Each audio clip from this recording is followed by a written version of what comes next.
हो राम आएंगे तो अंगना सजाऊंगी, दीप जलाते दिवाली मैं मनाऊंगी।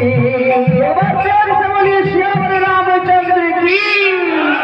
मेरी झोपड़ी के बाहर खुल जाएंगे राम आएंगे, मेरी झोपड़ी के बाहर खुल जाएंगे राम आएंगे।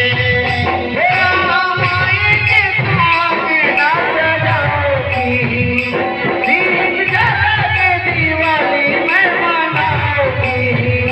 राम आएंगे तो अंगना सजाऊंगी, दीप जलाते दिवाली मनाऊंगी। मेरी झोपड़ी के बाहर खुल जाएंगे राम आएंगे, मेरे झोपड़ी के बाहर खुल जाएंगे राम आएंगे।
प्रेम सोने शंकर मोचन हनुमान की।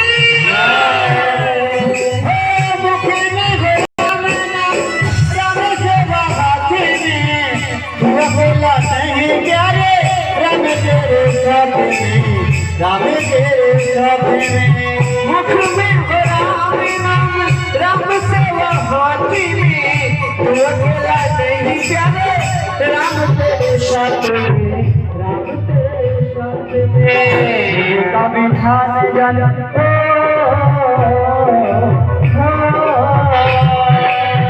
विधि का विधान जन हम लग सही, यह हिजरा